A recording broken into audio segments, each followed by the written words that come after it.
Okay. Hello, everyone, and welcome to Roleplay Ukraine Festival finale. And we are on air, and we will be playing today a small Stronghold defense epic battle finale of this festival. And I'm very pleased and thrilled to be with these beautiful people with me from all around the world and helping both our small little community of Ukraine and as well our huge cause to stop the violence, to give our people opportunity to save the lives. Throughout the whole festival, you were able and you are able to make a donation to support Ukrainian defenders, and all of the money will be spending on medical supplies, medical tools, tourniquets, and all of that stuff. And so you can literally save many, many lives, both soldiers and civilians. So it's a very important, very beautiful initiative, and I'm just happy to be here. My name is Ivan Suprun. I'm a dungeon master and co-founder of Dice&Bones in Ukraine. And here with me today, I have several beautiful people, beautiful, amazing players who will outshine anything I will say by just being here. And I'll just ask them one after another about themselves and give these small introductions. And Alicia, let's start with you, if you're okay with that. Please introduce yourself to our community and say a few words what you're doing, how are you? Sure. I'm great. Thank you. My name's Alicia Figliuolo. You might have seen me yesterday on last night's closing panel on Geek Therapeutics. I am the director of education over there, and we teach people how to use role play and tabletop role playing games in therapeutic spaces to help men and women be able to process trauma or grief or everyday stressors. And as I had said yesterday, I'm a United States Marine Corps veteran. And so this cause has a very deep place in my soul. And I'm super excited to be here. I'm going to be playing an ethereal astral elf called Nay, and I can't wait to see what we get up and into this afternoon. Great. That's amazing. Thank you very much. Dot, let's continue with you. Please Hi, introduce yourself. everybody. I'm really excited to be here. I'm Dot. You may know me better online as Little Red Dot, where I am a game designer and the marketing director for Kobold Press, which is a tabletop company. We make 5e adjacent products, so you'll get to see some of our specialty at the table today. I'll be actually playing one of our original races called the Ratasuk, which is a squirrel folk race. She's a rogue, and she likes shiny things. That's amazing. And actually, I've heard several days ago that Kobold Press announced some beautiful Kickstarter, some very interesting Kickstarter that is about to launch, or is it launched right now? Correct. We're What is not it? there yet. We will launch in Okay. May, and we've got a nice kind of quick start guide coming out for those products, which will be kind of our version of the 5th edition SRD. That's beautiful. That's amazing. I'm very excited about that. I'm happy that the market is exploding right now with fresh ideas. It's been a long time, you guys. It needs a push towards some progression. Thank you very much for being here. Thank you very much Yeah, for thanks for having me. sharing this with us. Omega Jones, aka Critical Bard, aka CB. Please introduce yourself. Hi, folks. My name's Omega Jones, also known as Critical Bard. Critical Bard across all social media channels. I'm a professional actor and vocalist out of the Midwest in the United States. I'm a voice actor, a tabletop player, gamer, designer, GM, Twitch partner, host, moderator. I say I'm a jack of all trades, master of like 3 of them. I do a lot in my time as a variety content creator. But I'm very, very excited to be here. Raising funds, having a good old time. I'm going to be playing a chaos puppy today named Osmond. He is, you will find out what I mean. That's all I will say. You will find out very soon what I mean. That's amazing. That's beautiful. And Trevor, please introduce yourself. You're the last one, but not the least. Hi, everybody. I'm Trevor. I'm mostly just a role player out of Canada. I'm also co-organizer of a little convention we have here called RPG Alliance Con, which we run to provide people a place to get together and play games and raise funds in support of good causes. And I'm honored to represent the Stronghold Knights. I'm happy to be here and support this great cause and hopefully help raise some extra money during the stream. Anything we can do for Ukraine is just wonderful. So I will be playing a classic paladin called Alexis Brightstar, and hopefully I will lead our forces to victory. So looking forward to it. That's actually amazing, and we have a very diverse cast of characters. That's just everything any DM could ever dream of. Okay, so you can support us on different platforms. Everything you can find in chat, in the live chat right now, or you can go to our little humble page server in Discord, and there you'll find additional information. You can join our server and communicate with Ukrainian community and get to know each other, making friends, because we're here on the same little blue planet and we have to get along. So let's start with something as beautiful, as great as anything. It's perfect opportunity for us to play some tabletop RPGs, to have some fun, to make some friends, maybe find love. I don't know. We'll find out. And let us begin this epic journey. So,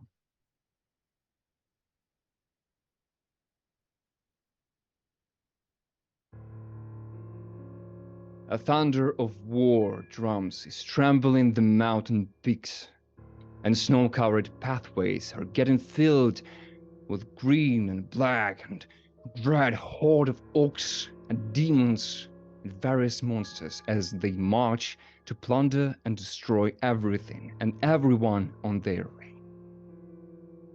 It is there, on the slopes of the Metal Mountains, stands an ancient stronghold, the independent city of Stonefall. Surrounded by the ice-covered mountain peaks, this narrow valley is the only way across the mountain range. A strategic point, you might say, and their only hope, and the only hope for all the kingdoms south from here. Should the city fall, should the wave of enemies overwhelm the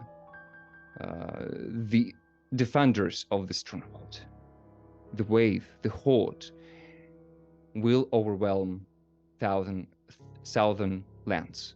This will lead to a long, bloody war, devastation, and ruin for many years. Therefore, the people of Stonefall are gathering, are preparing for the last stand. Brave mercenaries and adventurers from all around venture here to help. For some, it is an opportunity to help those who are in need. For others, it is the redemption, and some are just happy to crush some orc and demon skulls. The great siege is ahead. Prepare yourself to make your last stand and defend the stronghold of the Stonefall. And now let's begin with our characters, and you can all introduce yourself as you arrive to the battlefield. Alexis, I think you will be the first to hear the call of this thundering wave of demons marching from the north. Please tell us how you enter the city and get to the city walls. Of course, I enter the city in an immaculate suit of plate mail, atop of my massive companion steed, and you can just see the muscles rippling on the horse as it walks in.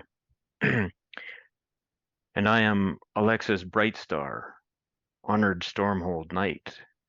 My destiny was foretold in a divine vision of victory and hope. I am sworn to defend the realm and to protect those who cannot protect themselves, and all our people, against the forces of evil.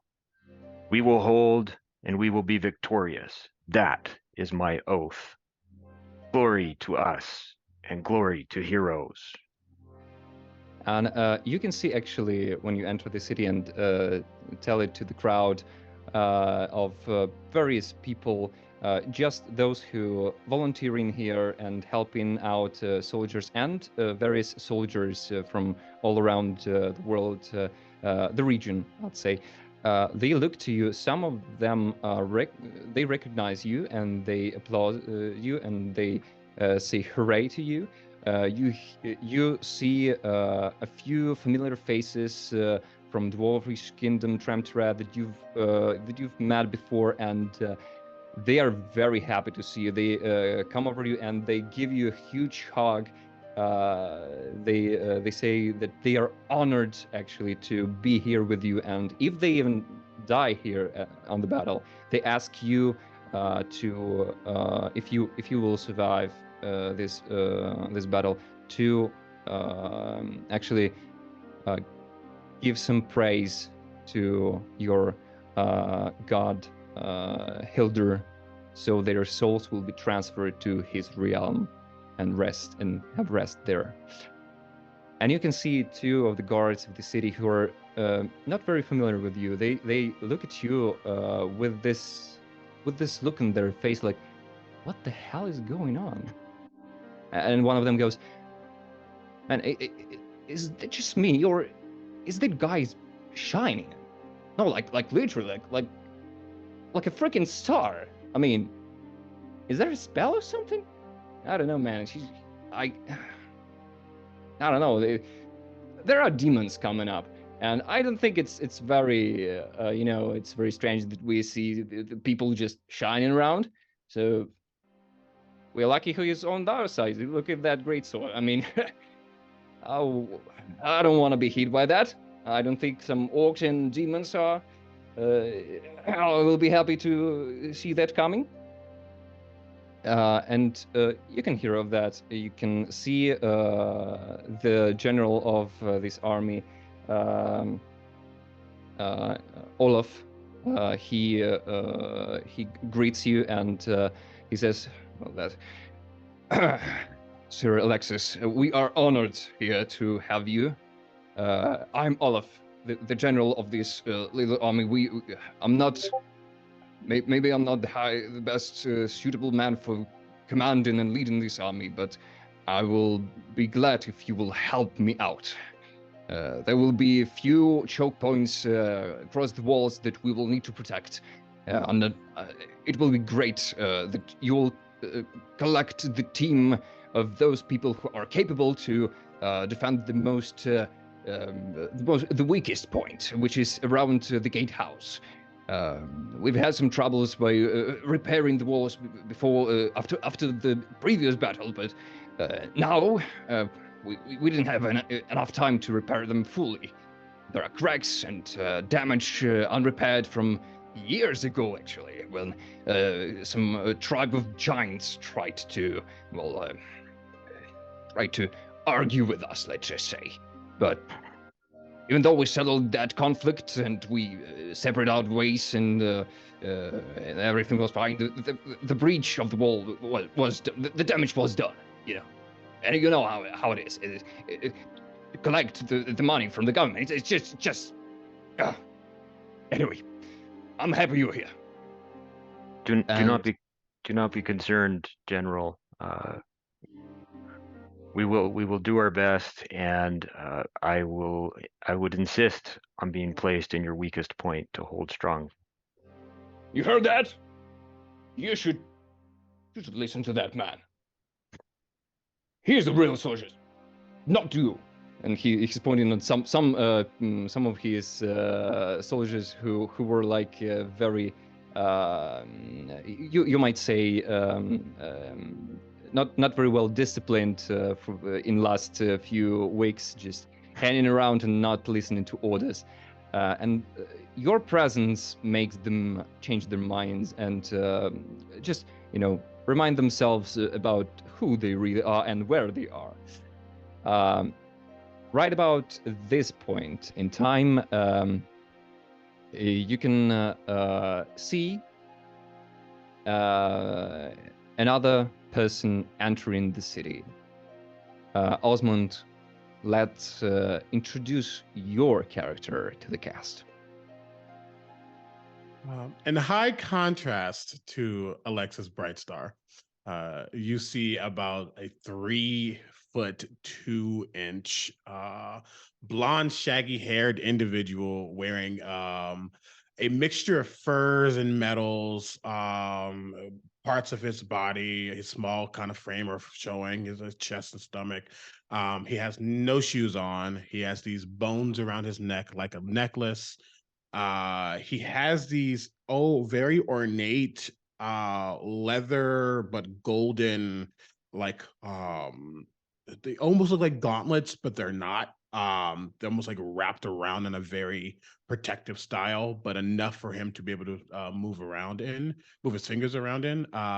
Yes, a blonde handlebar mustache, these bright orange eyes, and he's currently holding a pretty big stick, almost like he's holding a turkey leg, but it's just a stick covered in mushrooms.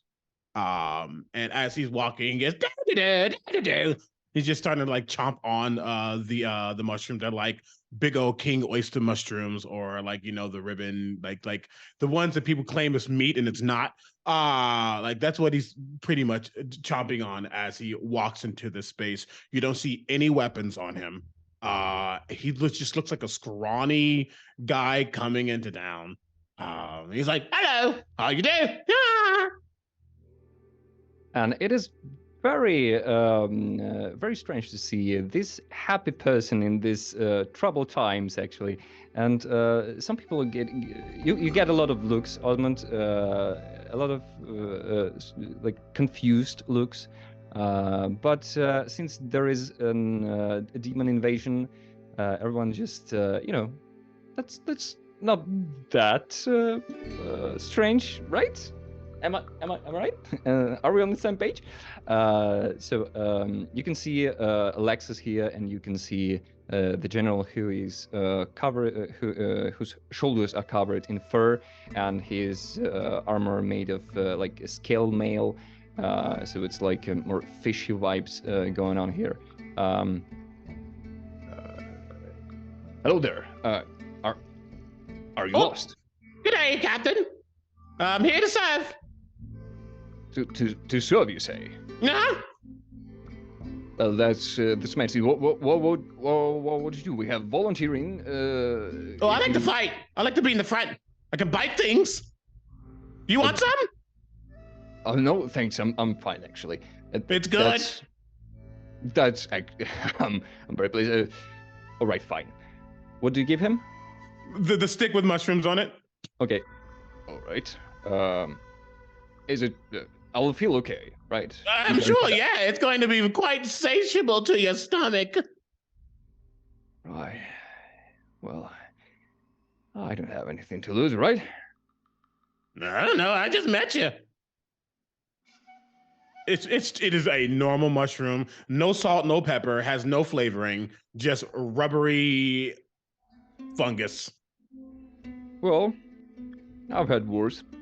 I can keep making it whenever you want. I just, the old mother told me to come over here and help.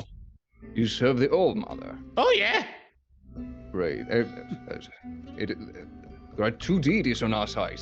How lucky are we? And he tries to cheer up the crowd right now. And be like, woohoo! Great. So you buy things? Yeah, right? Sometimes. If they don't taste that good, then I just leave them alone. But I can do whatever. I'm quite, they call it versatility. All right, we'll give you a try, okay? Sir Alexis, is it okay if this the person here, what's your name, Mister? Osmond, you can call me Ozzy or Oz or Mund, whatever works for you. Okay, this person called Osmond, I think it would be suitable for you. Suited. I don't know any other captain who will handle this much energy right now. That is okay, General. And of course, I'm towering over Osmond, given my over Wow, 6 you're foot, tall. 6.5 foot frame, and massive shoulders and width. And I'm looking down at Osmond, and I say, any help that we can have, I will accept, and we will certainly find a place for your enthusiasm. The more the merrier. Just be careful, because I sometimes bite the wrong people, but always in service of money. That is amazing. Okay, right about this time, you can see another person coming into the town, and and you can see, you can hear the awe all around, because everyone's is staring right now at this beautiful elven-kind person, and you can hear, you can tell, you can hear some voices, but it's not like ghost voices or haunted voices. No, this is like the presence of some kind of cozy and comforting voices, like they're calming you down. And you can see Nay entering the this scene. Please introduce yourself.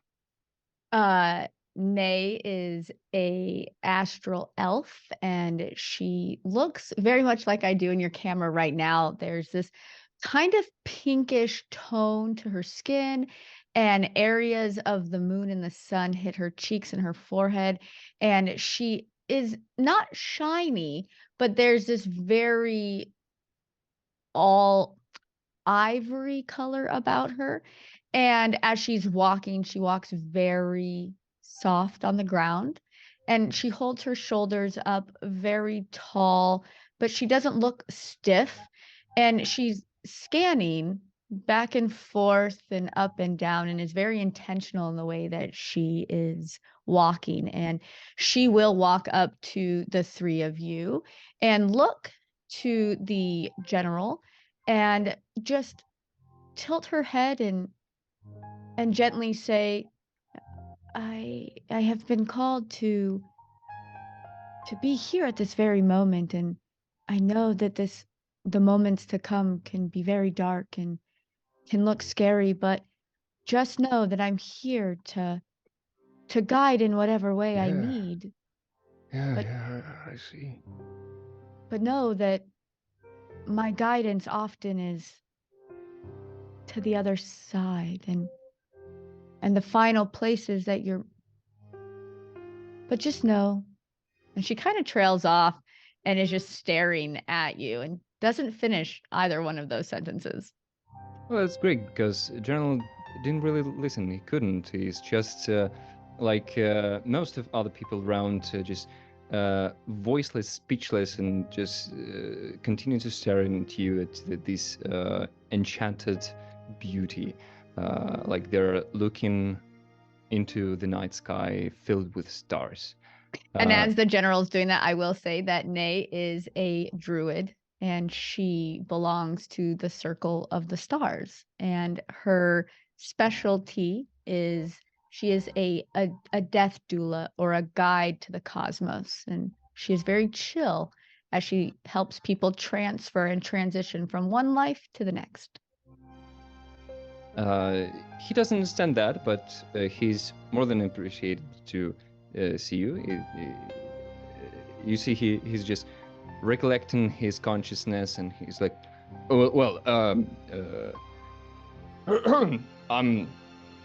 very happy to have you on our side. It's great. Alexis, I think I think my man and I personally will be just we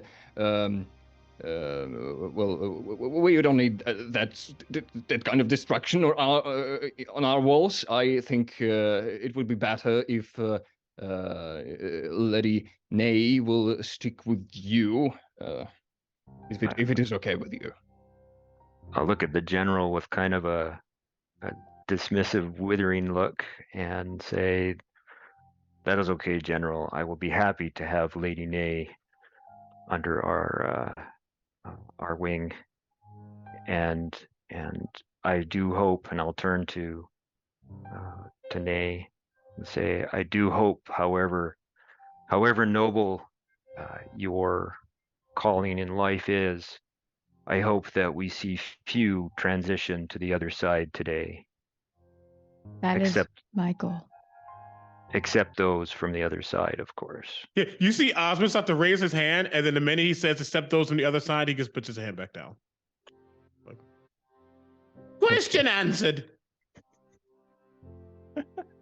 Okay. And right about this moment, General, while you have this little conversation, the General looks over your shoulder, Nay, and he just goes, "Is that a freaking squirrel?" Nothing to see here. Excuse me. Pardon me. Just coming through. What is that? And you can hear all the people around. What is that? I mean, excuse me. I'd like to talk to somebody in charge, please. We've got a problem. Hey, or is that a monster? Well, what is that? Is that a kind of spell? I think it is an enchantment, a dark magic. I say. And all the people are starting to. Excuse me. Are you around. in charge? Who's the manager here? Yes, I kind of in charge. I'm a general. My name is Olaf, and this is Sir Alexis. He's also in charge. He's much more experienced than I am. Well, you're very tall, considering the fact that Scamper is like the actual size of a squirrel. It's kind of draped in dark, roguish robes and pieces of cloth, and they wear kind of a hood that obscures one eye, and the ears cannot be denied from underneath. Kind of holds it up off of her head, and she looks a little worse for wear. Maybe she's traveled quite a while and had to scamper through this kind of war grounds to get to this point. And she says, "Listen, I'm here to put a whooping on anybody that is out there burning the forest, okay? All right. Me and my family just can't, we can't move from one tree to another just because they come stomping through." I understand, I think. We'll be happy to have your help. So I'd like to volunteer. Okay. What kind of work can you do? Oh, the usual sneaking about, small things, hidey holes, the usual, right. But, I'm a bit, if I do say so myself, pretty good with, some tiny blades. She pulls out like a really small short sword, which is basically a dagger in one hand, and then she wields this ever tiny bow in the other. And she says, as long as I can stab it or shoot it, we should be okay, right? I think so. Demons have blood, don't they? Alexis, you are an expert in demons, I think. Do they have blood? I just want them to stop messing with all the squirrels. Right. If it has blood. Right? Yes, of course, demons have foul blood. And they can bleed. And Alexis, of course. Yes, they can be killed, they can be vanquished, and that is what we'll do here today. That's right, I will vanquish! Super tiny. Vanquish! And Alexis will actually squat down so that he's much, much closer to Scamper and say, "I admire your virtue and courage, young friend. What did you say your name is?" I'm Scamper. This whole valiant thing's new for me. Usually I'm just here to steal the shiny stuff, trinkets, baubles, but not much to steal when everybody's dying, That's And a of good course- one, but let's just say, I'm so fascinated about you. I didn't see that intelligent squirrel in my life. I can say that I've met one time a talking squirrel, but I don't think it counted because I was too drunk to really understand whether it was an illusion or some kind. But now, well, Squirrels are are people. capable of anything. That's amazing. Well, I've seen everything. I'm okay with dying. Okay. Then let's just say this, Scamper. If both of us survive through this battle, I will gladly buy you some trinkets from our shop here. Oh, don't worry. I'm very much looking forward to picking them off the bodies of those in which we slay. Okay, that's Yeah, fine. it's just like a That's fine. trophy. Okay, yeah, sure. For all the Right. things that they've burned in the forest. It's like payback. I think Exactly. I think at this point, Osmond definitely has he's been doing that sidestep thing a lot, as we've been talking, and he's been getting closer to Scamper and go closer and closer. And he goes, "You and I are going to be best friends. Oh yeah, I got a lot of friends.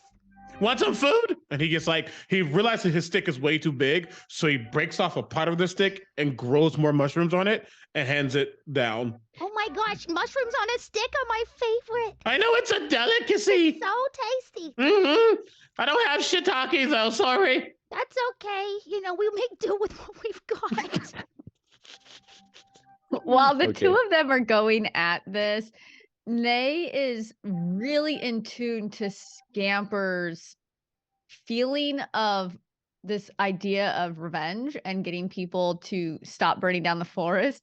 And Nay's going to sit down cross-legged and put her hands into the ground and really kind of channel the pain or the anger or the frustration, whatever emotion that's coming from Scamper. Nay's just going to kind of sit in it a moment and just look straight into Scamper's little eyes. So, and just stare. They're beady. Little black squirrel with beady eyes. Pretty standard. Ivan, I don't know if there is a equivalent to the world tree or Yggdrasil, right? But the Radasuk are technically protectors of the great tree. And so I imagine in this time, it's hard to protect something when everything is kind of dying around you. So you probably see something similar to that, like a whole bunch of squirrel folk gathered around a large tree. It's kind of their job to protect it. And I just think that Osmond, it's interesting that the Radasuk are protectors, because I think there's some similarity, some kinship already forming between Osmond and Scamper. But in this moment, as Nay is just staring and they're just chomping, Osmond just goes, "Are they constipated? Do they need surgical assistance?" I don't. But it's good to know just in case, things go poorly. I'm not, that's not what I do. I just want to make sure. And he stares back at Nay, who's staring at Scamper, is making sure they're fine over there. Nay will look at you and can I have a mushroom too? And she just looks and she meets eyes with the general. She meets eyes with Alexis and looks at Osmond and puts out her hand and is really interested in what you've just done with the stick and the mushroom and just there. Oh, well, of course. I would love to give you some. I've got Portobello, I've got Enoki, I've got, Moral. He has a small little pouch next to him, and he's literally just scrunging around trying to figure out what you want. Nay will absolutely love a morel. Yeah.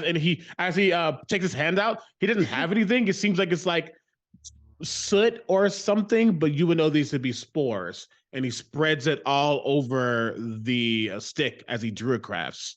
And as he does, the spores become full-grown mushrooms. Oh, there you go. She is in this and is just in awe of you. And as she reaches out for this stick, you see her You muted yourself. Oh, I muted myself. As she grabs the stick, her pinky is going to touch your hand, and there's just going to be a little remnants of a little, like, ethereal streak on you, and to like show you that this is like community, and she's so in it. And then looks at you all as, I'm ready. This is awesome. Great. Just sharing mushrooms before a hard battle. Why not?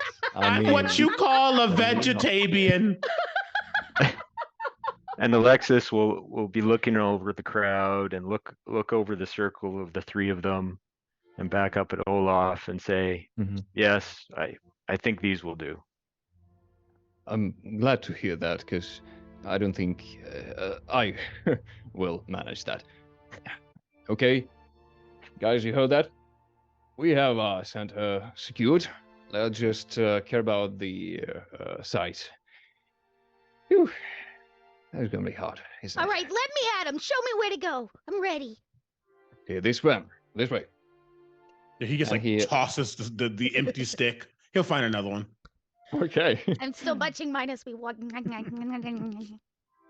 Okay, you walk across the streets of the Stonefall. You can see that every single person here who is capable of doing something is doing anything they can towards the same goal, to protect the Stormfall, and also protect the southern lands. You can see many people from their clothes and their amulets, and some even faces you might recognize that they are not from here. They're just foreigners who came here to help and do whatever they can. And between soldiers, there is no unity in uniform. The soldiers of Stormfall, they have their like brand of the Stormfall on their shields, or on their banners, or whatever. But there are a lot of soldiers from the Imperia of Imlifrid, different kingdoms of elves, and some dwarves and Tramterat. And even people from far from southern lands with this more beautiful, almost glittering with metallic coloring, brown skin, who are they have this beautiful clothes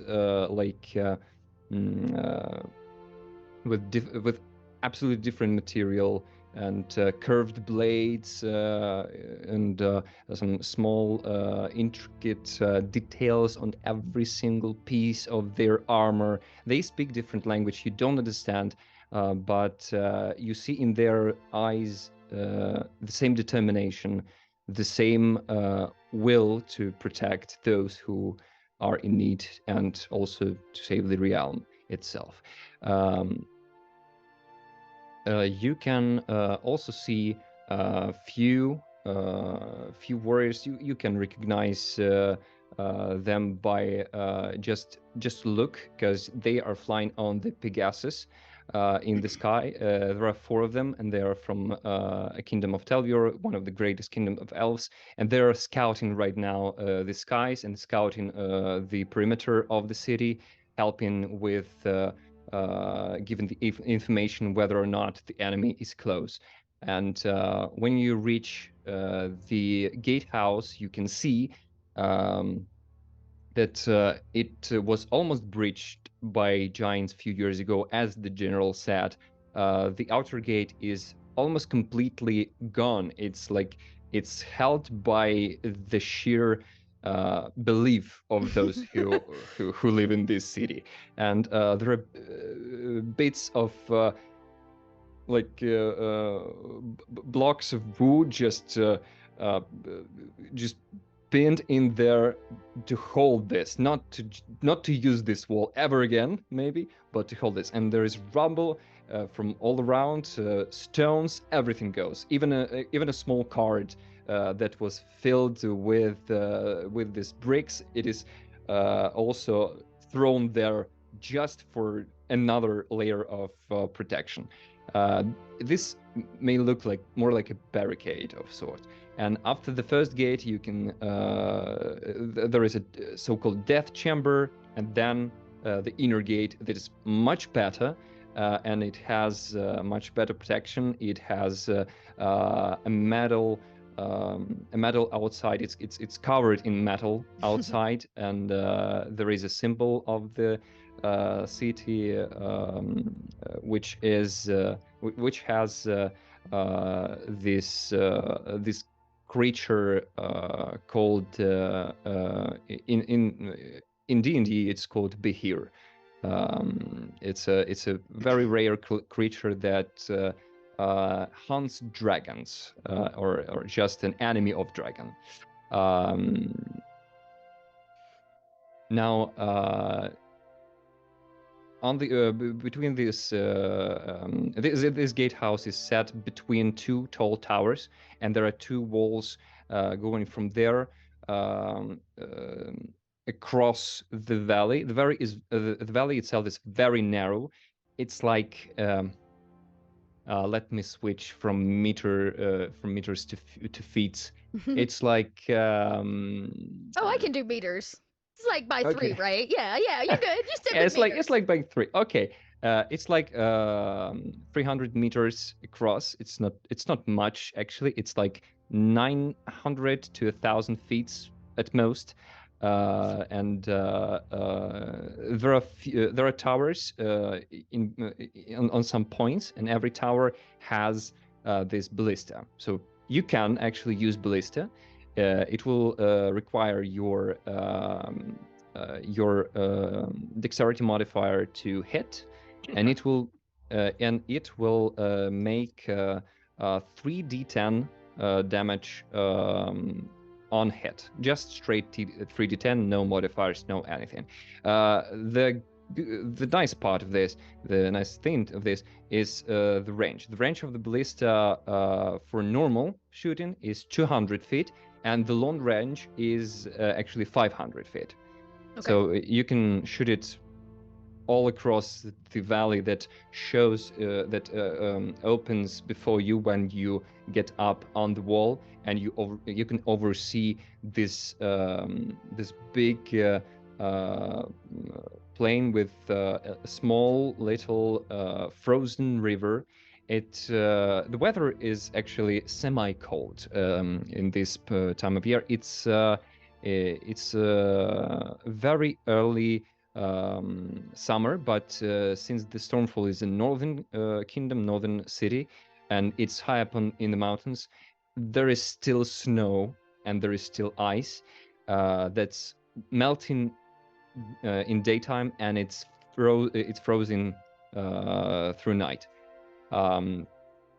But the life is flourishing. Actually, you can see various vegetation all around the valley, trees and pines and so on and so forth.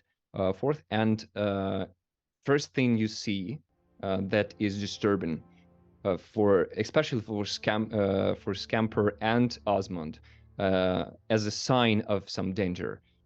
Flocks of birds, huge flocks of birds. They fly from north to south, and that is not usual for this time of year. You can see they are running from something, and you can see that this is the first sign that the battle will begin shortly. Now, if there is any preparation you want to make before the start of battle, anything you want to say, anything any prayer you wanna read, or anything you wanna do, mechanically wise or acting wise, this is the moment. Seeing the birds, you see, like, starts to reach for the stick that he no longer has, and he just kind of gets a little sad about that, but quickly gets over it. But seeing the birds and noticing that, he's just going to kind of step into himself for a second. His eyes are going to flash. They're already orange, but they're going to flash a little bit green. And it's also for my sake and him. I I have advantage on any wisdom checks or survival checks and other things to track faith fiends or undead. So with the movement of that, I'm just going to kind of like focus and get into that preternatural sense to see what he believes, how much time we have before whatever's coming is coming, especially knowing that there's like orcs with demon touched, power, whatever. Like he's just trying to see what's coming this way and how fast. All right. You extend your perception through this power you have, and you can feel right across the mountain range that is on the horizon. It's very close actually, because it's pretty high. You can sense thousands and thousands of souls and fiends and all of the creatures of the underworld coming here. You cannot hear them, you cannot see any smoke coming up yet, but you know that soon you will see them. It's like less than an hour left for you to prepare. He's gonna kind of sit with that for a second, and then kind of look up at the others. I think within the next, couple of minutes, maybe more than that, maybe the amount of minutes that add up to 1 hour. Don't ask me what that math is. I don't really know. But just prepare. There's lots of things are coming. Go ahead, Scamper. I'll let you talk. I think you just see Scamper go straight for this massive, like, you said it's like a trebuchet or like a harpoon, like whatever the long... Ballista. Yeah, the ballista. Thank you, the ballista. You just see Scamper literally scamper like up a wall to it and is trying to seat her small self in a way to be able to use this ranged weapon. And you can just hear her talking. It's like, oh, you're so beautiful. I can't wait to see what you can do. And she's just talking in the background is all. As Scamper is running up, I will turn to Osmond and Nay will engage. Osmond, what has you so worried? The birds that are flying above head? No, but birds are nothing. They might, poop on your faces sometimes, might get in your salad, but like it's not really the end of the world. The thousands of things coming this way, that's a little more terrifying, but we can handle it. Oh, okay. I'm gonna need to retreat for a few moments, and I'll return. Nay's gonna turn around, and she's going to begin to walk in a circle and kind of look a little weird to everybody around her, but she's going to use her cosmic omen, and she's going to prepare for whatever negative or positive feedback that's going to come. And the way that she does that is there is this special reaction that she, on an even number or an odd number, has some protection between some ability checks. Would you like me to roll that for you now and give you that number, or do you want me to keep it to my chest? You can roll it and just write down whatever you get. And I absolutely trust whatever you roll there. Okay. And like I say, I'm gonna come right up next to Alexis, and I picture they're this picturesque paladin type of individual, and they're gonna absolutely mock you, but not in like a negative way. But they just like puff off their chest, and they're like, "I'm your second, sir. Whatever you need." Good to hear it, Sir Osmond, he'll say.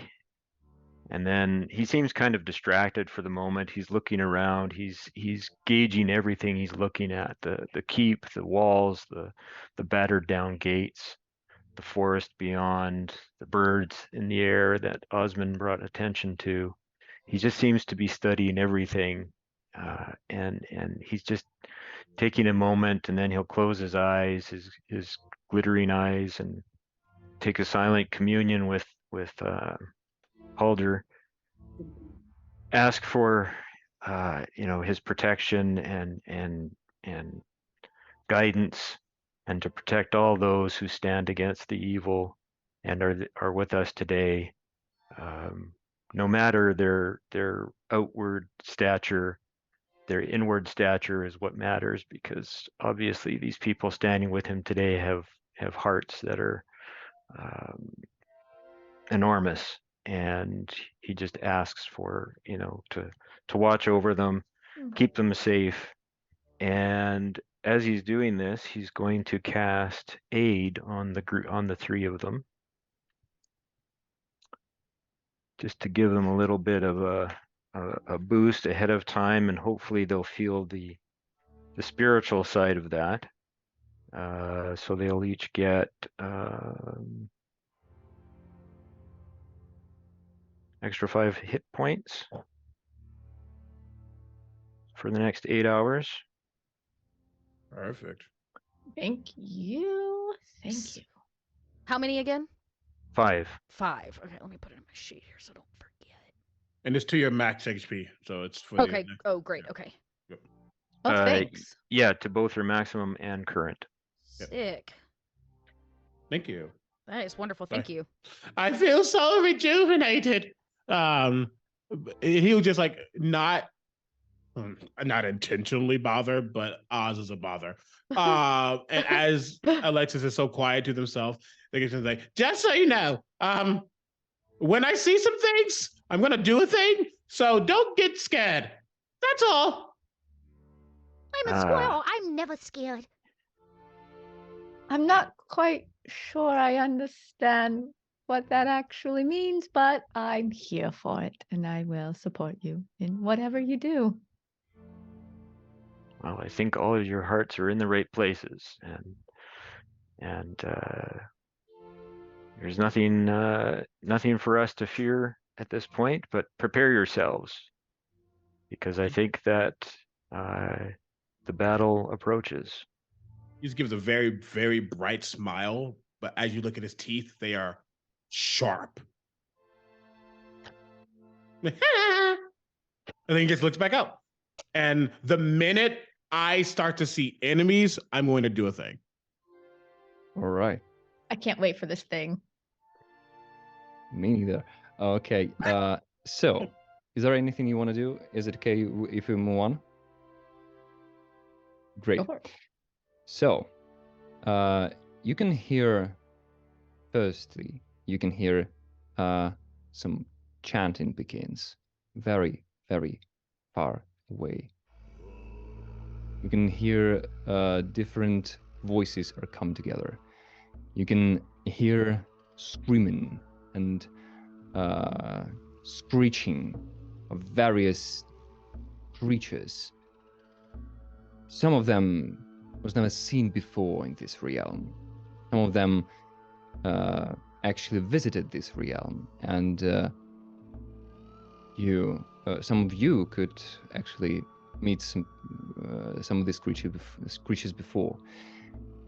You can see a huge horde, thousands of demon-possessed orcs fanatically moving from the top of mountains like a wave, or I don't know, it's like thundering coming towards you. You can see even across the skies flashing of lightning, and you can see a storm coming, but not just a usual storm. It's obviously a magical storm created by whoever there is capable of such things. And whoever capable of that is, well, he's very powerful. General, You can see. Yeah, sure. You see that, right? That's bad, and that's what we're here for? That I think yes. My man. Oh, okay. I'm just checking.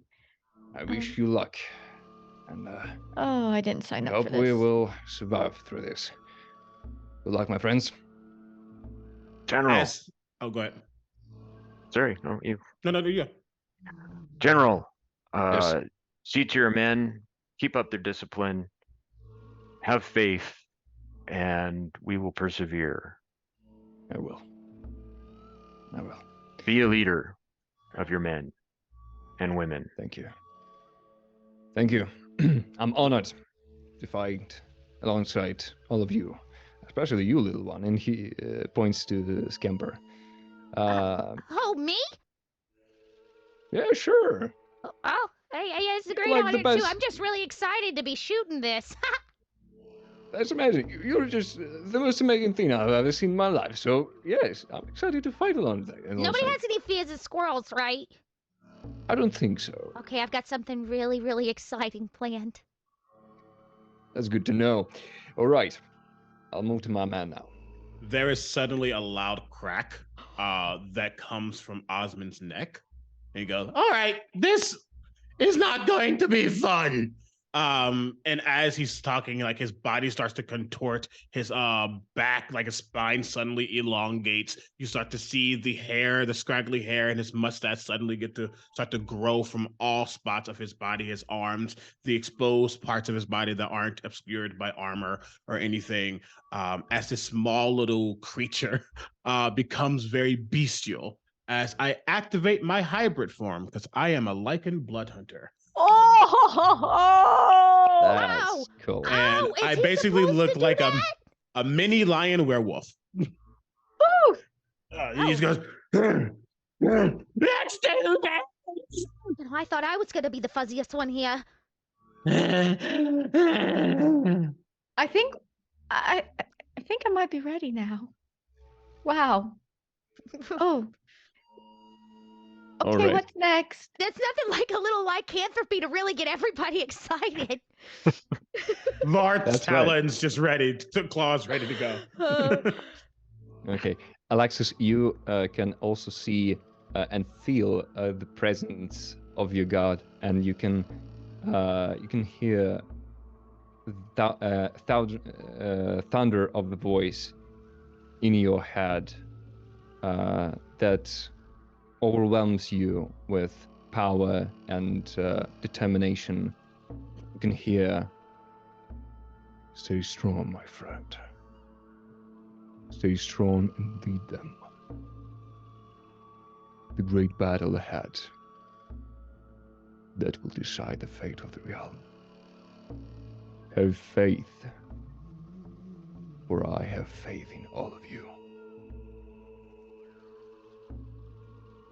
So, with the power of gods on your side, with all your strength, the battle is beginning. You can see a long wave that fills the valley.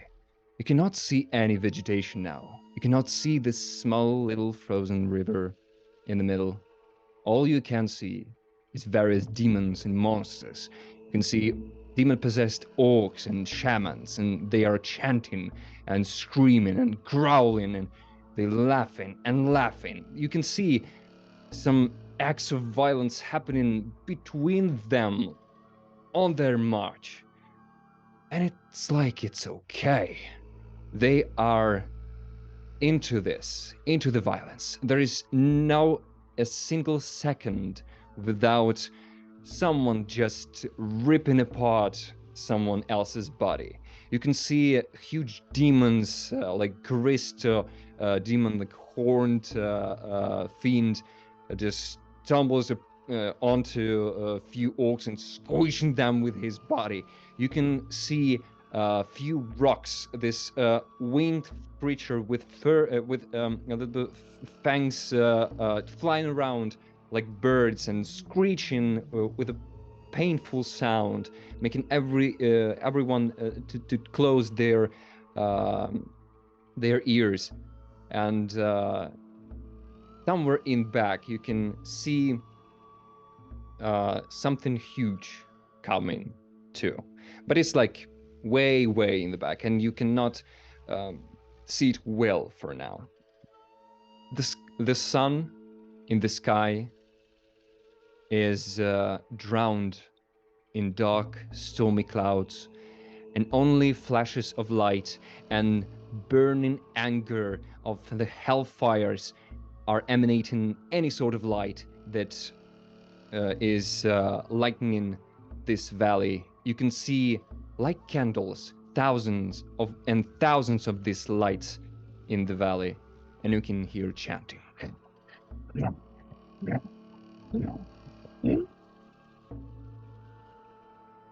And then in 1 second, the huge thunder cracks in the skies, and you can see one familiar face among all the various orcs, trolls, demons, and another creature. A creature, a monster, more than a humanoid or anything natural. There are many war chiefs that are worshipping demons, and all of them are leaders of different clans, actually. And there are only few so-called immortal war chiefs, the champions who are brought back from their death to serve their cruel gods and demons once again. And once in century or so, they are brought back to do the thing they do the best, to collect the huge army, to collect the horde of demons and orcish tribes, and go and plunder and burn and kill and destroy. And there is one who is called the enemy of the light, life and valor, the herald of death itself. Half orc, half demon, this monstrosity called Ulgar. You can see he's a little bit reminiscent of demon that can be called a Balor, but he's also an orc, so he has like this huge teeth coming off his mouth. He has a huge burning fur of fire and big wings. He has this whip that is infused with flame, and you can see a huge blade of lightning in his another hand.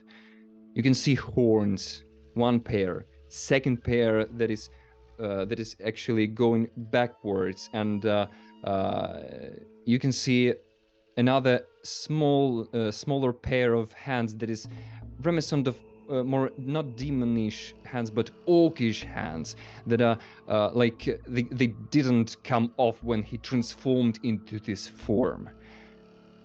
And you can see him in his peak form right now. You understand that if he is given this kind of power and this kind of army, there is no way he can survive or continue existing if he fails.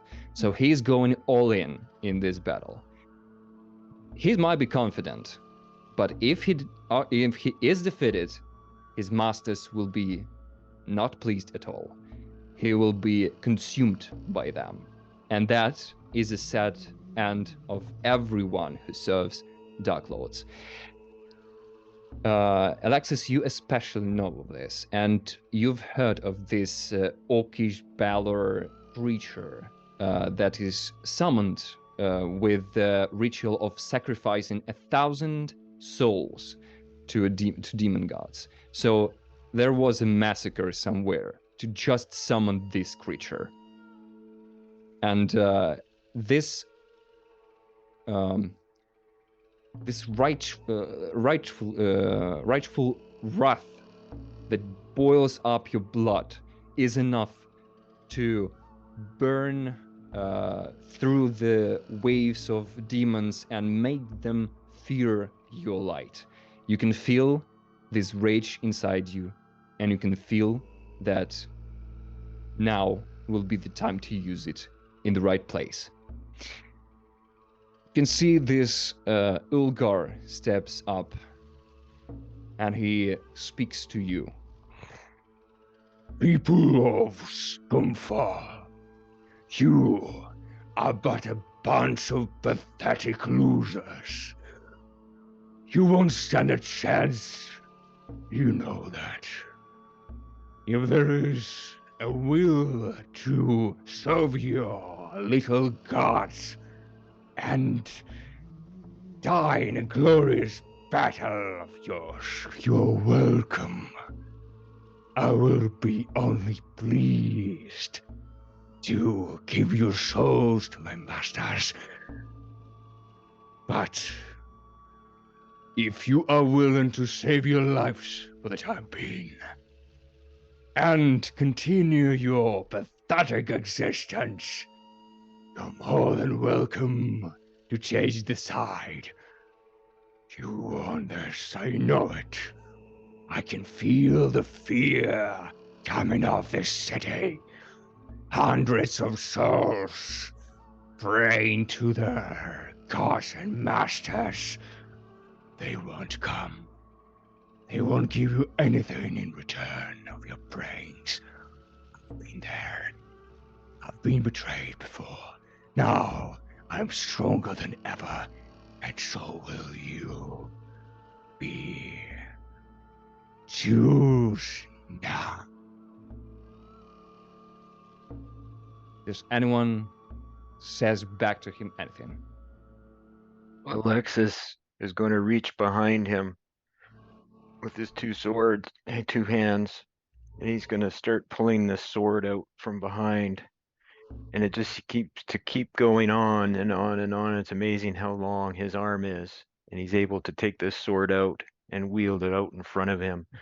And it almost bursts into brilliance as he reveals the power invested in him by Haldir, and his skin has this radiance. His hair is just almost a flame. It's glowing so much, and his eyes are blazing. And he says, Algar, you have chosen the wrong masters to serve and the wrong people to accost. And we will be more than happy to send you back to your foul masters, empty-handed and soon to be empty-headed. Okay, question. Yeah, sure. The how are they far enough where I can use this big weapon on them? They are far enough for you to use it, even though Okay. it will be with disadvantage for few I first just want round. to go. I can't quite hear what he's saying. He's kind of far away. Oops. And I'm gonna and I just lob it at him. Before Yeah. initiative starts, potentially because of that. Yeah. It'll take it a minute to get across the battlefield. We'll all see it, right? Let's go. But as Alexis is shining bright, and this creature has a whip of fire and a sword of lightning, you said? Yeah. That's like it. That is so perfect. It hurts. Because Osman goes, you needed to suck to do all that. He gets immediately scratches his stomach, his chest. One hand, his claws are burning, and the other hand, his claws are just cackling with electricity as I use my Crimson Rite to summon my Rite of Flame and my Rite of Storm. So I take some damage, and now my claws are literally doing what he had to sacrifice people to get. He goes, I'm shorter than you, and I'll still kick your butt. Let's go! Let's see about that. Who's gonna? Screams and wave of orcs just starting to run. Scamper, yes. I just let it Okay. out. I just You flip let the out. switch. A huge bolt just goes flying across the battlefield, and it's the first one to fire. Is the first one maybe to hit, and this where the battle actually starts. So I would like all of you to roll the initiative. Ah! Oh shit. I mean, oh. I don't know the rating of this game, so sorry. Okay. The initiative is your dexterity modifier, actually. If you I rolled a dirty 20, meaning it wasn't a natural. just a second. Dice. Ah, good call. Yeah. Okay. I'll do the same thing. Oh Okay. Let's do our math. 25 to 20. no! Oh. No 25 to 20s. Okay, 20 to 15. Oh, no, we do. Yeah, 2. Scamper has a 20 and Nay has a 21. All right. So Nay, then Scamper. And then you said that Trevor, 9 is your dex. Yes. So your D20 plus that 9 will give you your initiative roll. No, that's my initiative. That is is 9. the whole. Yep. Oh, I'm sorry. Okay. This armor is a bit kind of stiff in places. I got to get that worked on. So And I got a 17. Okay, you got a 17. Oh, I don't want to go first. That's fine. So 15 to 10. And Alexis is the last one who's not here, right? In my chart. So it will be.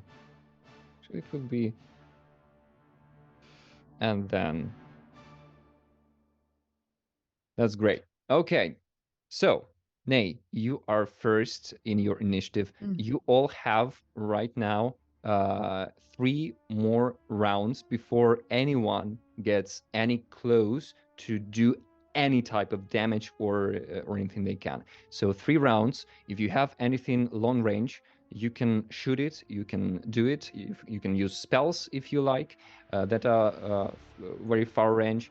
And you can see other guards are preparing their crossbows and their ballistas on towers nearby and shooting them as well.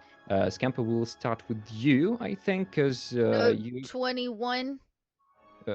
21 Nay. And, oh yeah. Yeah, and you, and any of you has anything besides Scamper shooting the ballista? Nay, do you have anything? You can think of it right now. You can search for this. Oh, my longest range is 120 feet. So okay. I'm gonna. Nay will though during this initiative, like she is going to consult her star map and start to look for placement. So it's not concentration; it's just a quick look. But I'm gonna spend this round looking through that map. Got it. All right. Scamper, you have actually 2 rounds of shooting. Okay. So you can shoot twice with this ballista. Cool. Shoot, reload, and then shoot. And then Nay will have her opportunity to actually do some damage with her spell. So roll for me an attack roll. It will be just your dexterity modifier, no proficiency. No proficiency. Okay. Yeah. So... It's a huge thing, and maybe you're just using it. Yeah, I was double checking here, so I don't have. So minus a proficiency bonus. Okay. So make sure I had it right. So I'm gonna just roll a flat d20 and then add. So without proficiency, it only came out to 11. All right. The first one.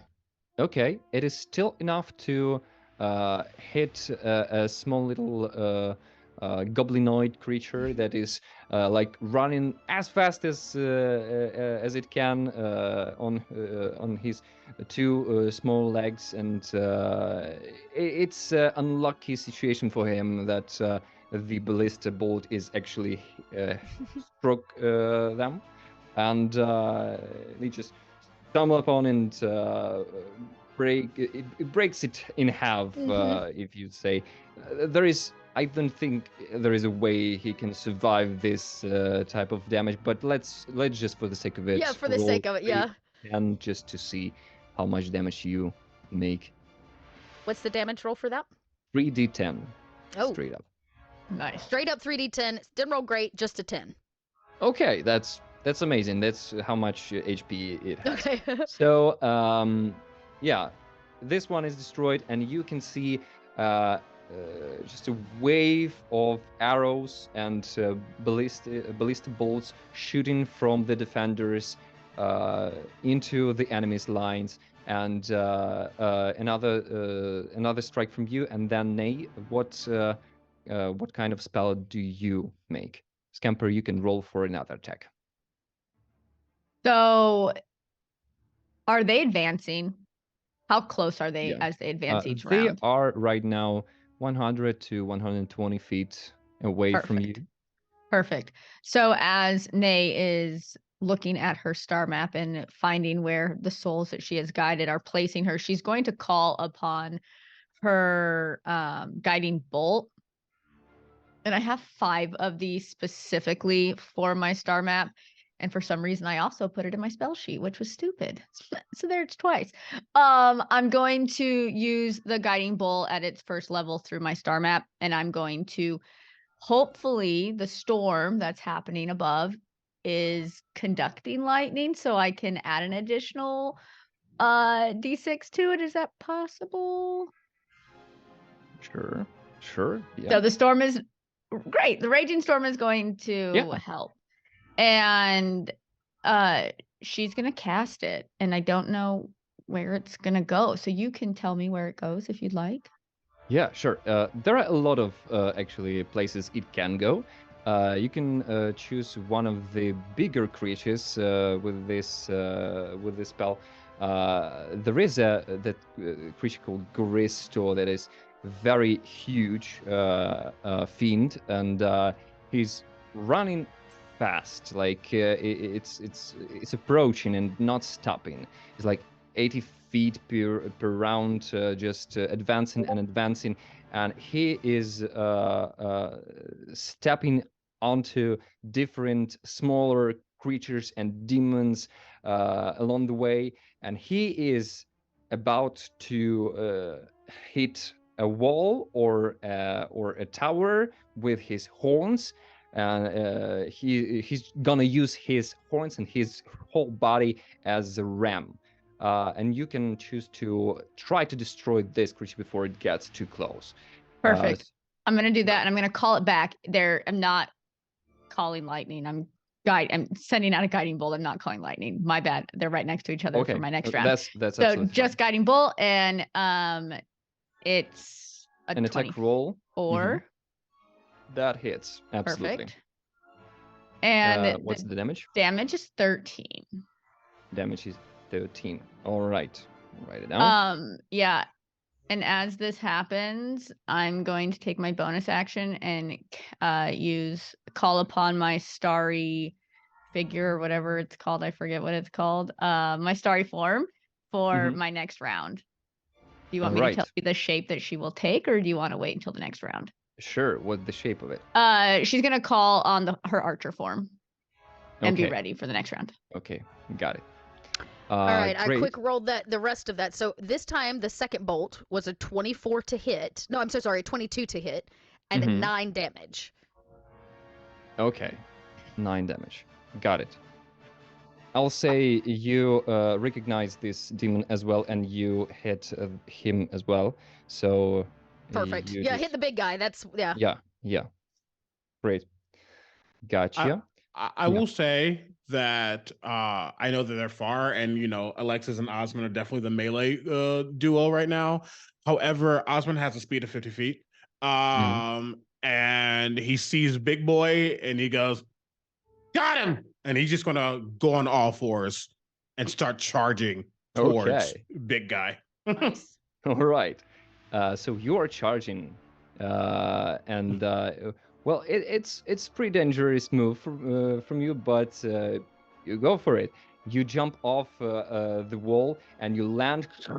There is a crack of ice under you, and you start running, just slamming your claws into the ground, helping you to get this traction and just leaping, not just running, leaping from one point to another, and you are actually very close right now to this Goristo, and you're moving into each other in this battle, and you can see that some captains are saying to their soldiers to stop firing into the Goristo, so they don't hit you, and you are charging in. I'd say that like 40 to 50 feet in, you will meet, and this will be the moment when we will start go with our initiative.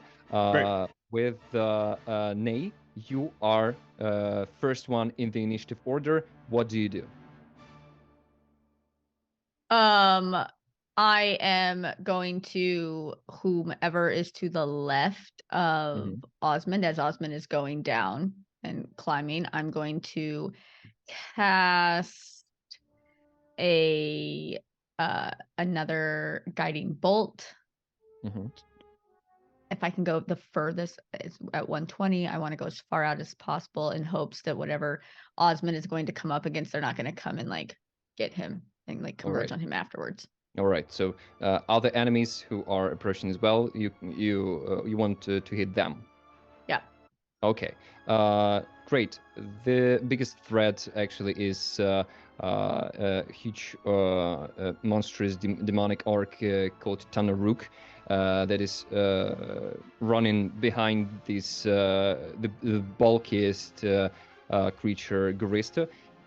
You're not bothered by small things. They are shooted down with the arrows, and they are spreading and trying to get to the walls and overwhelm you by numbers. But you're not actually feeling any that big of a danger from them for now. But Tanaruk, yes, actually it is a danger foe. So you go on and shoot your guiding bolt into this creature. 27. 27 Yeah. absolutely hits. And roll for the damage. 26. Wow, that's a lot of damage. Great. The tunnel, you hit him with guiding bolt, and you see like a light of the star coming from you and hit this creature in the shoulder, leaving huge burning wound, and this glistening and glimmering shine just covers his body and gives an advantage for those who will hit him and actually the Garista as well next time. First time after this. Scamper, it's your turn. What do you do? Okay, Scamper is up here at the top of this ballista and pulls her bow and a magic arrow from her sheath, and she kind of pulls it back, and she's going to fire what's known as a shatter shot at the big guy. He's kind of surrounded by a lot of people, right? Yeah, okay. Yeah. Great, as they're all rushing. Okay, I definitely want to do it before Osmond gets on top of him, so I'm going to do this one first. So do yeah, what you got to do. I'm very dexterous. Well, that's good. You know, but hopefully it should be okay. So I'm just going to make the basic attack, and then if it hits, some cool things might happen. Okay, let's roll for it. Okay, I rolled an 18 to hit. I believe this attack has advantage too because of the yes. The guiding bolt, yeah. so it has advantage. Oh, it has advantage. Oh, that's right. Yes. Correct. Thank you for the reminder. Let me roll my second one. So a 28 to hit. 28 hits because the armor class of this creature is 19. Okay, perfect. Even better. So he'll take the basic 6 points of damage as this like tiny arrow like sinks into his body. But on impact, this shatter shot does 3d6 thunder damage. And you hear this loud ring like out from his body. So I'm just going to roll that quick 3d6 for another 9 points of damage. So 15 points total right now. Any creature within range, so near him, within 10 feet of him, that are made of stone, crystal, or metal will take an additional 3d6 thunder damage. Stone, crystal, or metal. Okay. If they are not made of that, any object they're holding made of stone, crystal, or metal that's non-magical may take damage. So their swords could take damage or their armor could take damage. All right, got it. So you fire the shot. It goes a little bit off, and then you can see this glittering light just like catching it mid-air and redirecting it a little bit on the left, and it hits right into the huge bulky neck of this creature, and it blasts with thunderous damage, and you can see and you can hear clacking of metal and breaking of metal as all the metal weapons around that orcs and other demons hold in their hand that are not magical, they're just shattered into pieces. And they are confused. Some of them are just stopping and realizing that they have nothing to fight with, but they are pushed by the back line, and they're pushed to fight without any weapon or protection whatsoever. My bad. Did you need those? Okay, they are not very happy about that, but what can they do? Hey. That's my turn. Pass. Okay, that's beautiful. Oz, it's your time. It's showtime. Yeah, this big old creature who I'm sure is literally 3 times the size of Oz. Oz Maybe is in 4. probably even 4. He is so small. He gets to this creature and just kind of looks up and goes, "Sorry, but mommy says hi." And I'm going to literally start to climb up his form and just start raking at his face. All right. So it's actually going forward. It's not stopping. So you jump Even better. onto him. Absolutely. You jump onto him, and he's ignoring everything you're saying or doing. He's like, he has one goal in his head. He has one clear vision of this little gatehouse he's aiming for, and that's it. That's his whole existence right now. Everything you're saying is just blur. So every attack you can do, you do it right now. Okay. Okay. Firstly, let's roll the guiding bolt is no longer on him, so this won't be an advantage. That's totally fine. Does a 33 hit? Well, it's not a god, so yes. Okay. Well, it's going to be yeah, I'm gonna do these separately so I know which one is which. It's gonna be my fire. I'm testing something out with fire first to see if he has any resistances. And then you check this as well. All right, great. Take you and take you. So this is going, oh Jesus. Okay. This is going to be, I'm separating types if that matters right now. This is going to be, I can't math right now. Oh my God, I'm failing at mathing. Your attacks are considered magical, isn't it? Yes, yes, everything. All right. Okay.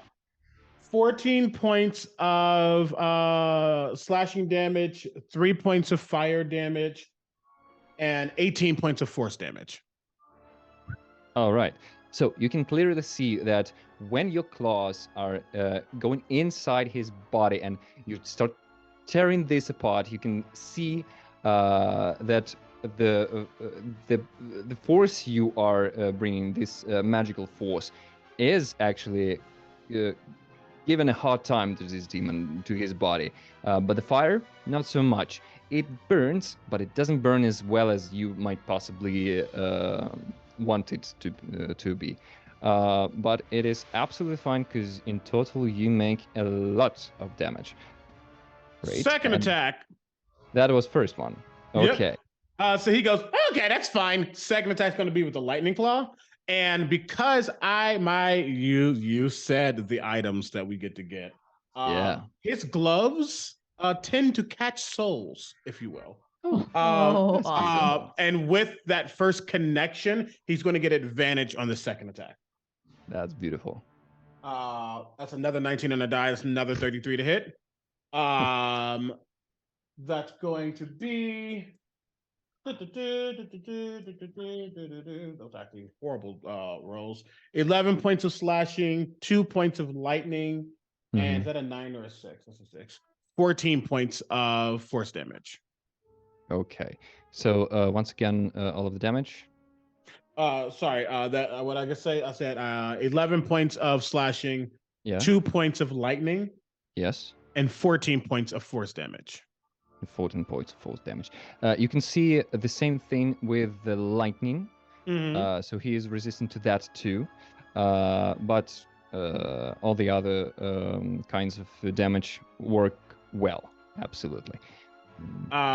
When I hit him with this second attack, my claws are going to dig in very tight as there's going to be a loud roar in its mind as I put on my brand of castigation on them.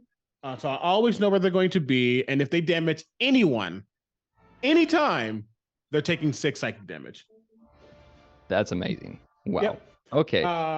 You've said to me before we start this game, like on session 0, that you are not sorry for this character, and now I see why. That's amazing. Okay, Osmond, you make a fresh grounded meat from the upper body of this demon, from part of his bulky and muscled neck and back. You can feel the bones cracking and the crackling sound of like this essence of black magic that binds the material body of this creature together. It just it crackles and it dissipates, but it's still not enough to kill him. But all of you did a lot of damage right now, and Grizzly is feeling it.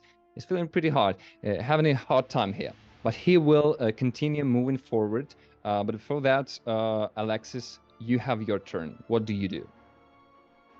So Alexis is going to be a bit surprised at the rashness of the little Osmond, and then he's going to look down over the wall, pull out a small piece of parchment and read from it, and then gesture towards the gate that this demon is heading towards, and he's going to cast Guardian of Faith. So a spectral guardian is going to appear above the gatehouse right in his path, and it's quite indistinct except for the glimmering sword with a lightning bolt on it that is the symbol of Halder. Amazing. This celestial almost being appears before the actual gatehouse and is prepared to meet any foe there is. Is there anything you want to do else, or is it's your turn? Actually, as my movement, Yeah. how high is this wall that we're on? Well, it's not very high. I would say level 13 characters can easily jump from that high of the wall. It protects. Okay. It serves its point, but you are free to run and go wherever you want. Okay, so I'm going to. Osmond took the fight to them, so I'm going to follow in his footsteps, and I'm going to leap the wall. I'm actually going to use my sword along the wall to slow my descent. Nice. You can hear the grinding sound and this magic lightning radiant splitting of stone happening on the outside of the wall, and your land on your legs, giving off this holy aura, and you charge in alongside Osmond. That's great. That will be a turn. You'll be like in 20 feet away from the demon, actually from the first one, this demon Garista, and like 30 or 35 feet away from all the other smaller things along the way. And it's your enemy's turn. The Garisto will actually run, and it has a 40 feet speed, and I'm still holding on, correct? Yes, absolutely. You can drop whenever you want. Oh no, he is latched on.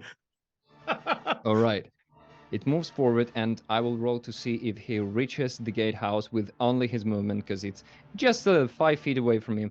If it's above 10, no, it's a 9. Okay, he will not reach gatehouse in this turn. So your Guardian of Faith, Alexis, he can actually act.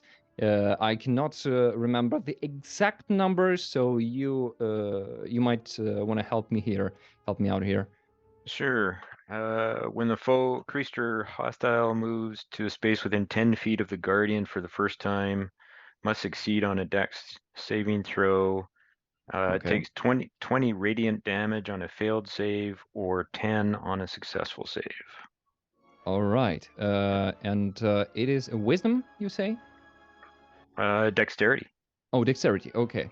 Dexterity is +6, but he rolled an 8, so it's a 14 total. I don't think he makes it. I'm not sure he makes it. Let's see. DC is 18. The DC is 18? No, he doesn't make it. All right, so he takes full damage, which will be 20 points. 20 points radiant damage. Wow, that's a lot. Okay. That's a lot. Okay, and he will use his action to actually charge and he will charge into the gatehouse itself. The gatehouse has no strength saving throw. It automatically fails, and the Gristo makes double of 7d10 damage to the gatehouse.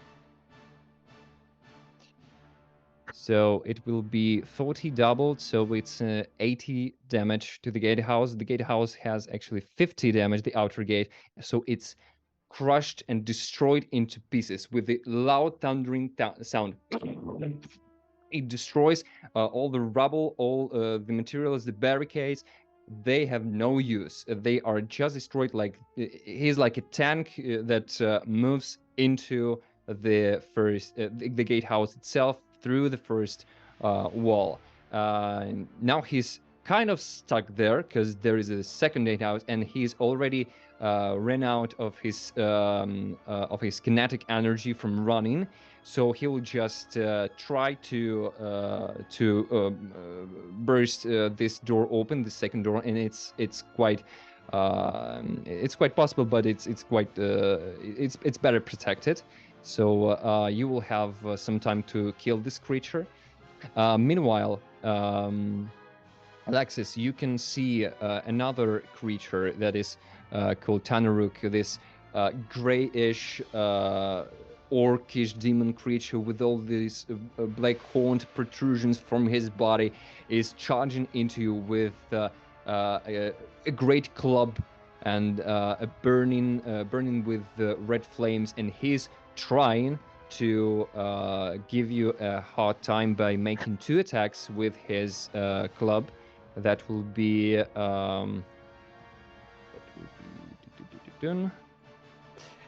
the first attack will be 7. So it's okay. I have 4 and a natural 20. So the 4 plus 7 will miss you. I think 11 will miss you, but the natural 20 will definitely hit you. I'm sorry. The Tanaruk is hitting Alexis? Yes. Well, how far is he from me? I'd say like 40 feet. 40? Yeah. You got lucky. You're good. Okay. I'm happy I'm lucky. Well, it didn't do well on damage, so it's like 12 slashing or 12 bludgeoning damage, non-magical, on this attack. And that's it from him. That's it for those big demons. The little ones, they will actually fire their ranged weapons, and this will be 5 attacks into Alexis, and I think only 1 goes through with the 20 to hit, or is it 20 is enough? 21 armor class. Oh, so neither hits. Okay, and 2 of those will go into knee. 2 arrows will go into knee. This will be 19 to hit. That one hits, okay, and 12, I don't think it hits. Okay, so the 9, so it will be 7 piercing damage to you, and Scampa, the big guy is very pissed off by your blasting with the ballista, so he's gonna launch a fireball. So I have this feat that doesn't allow any creature 2 sizes larger than me to attack me, because I am unthreatening and small. So it says, you're adept at making yourself seem less than threatening.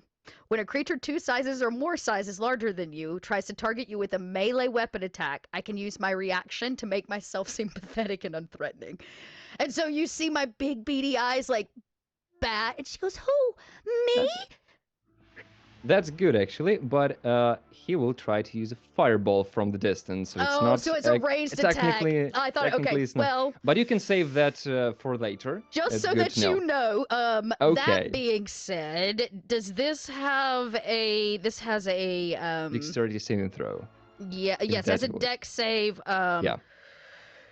Okay, so I have advantage on. No, there is something special here with the fire. I basically take the half damage, right? Yes, this is an evasion.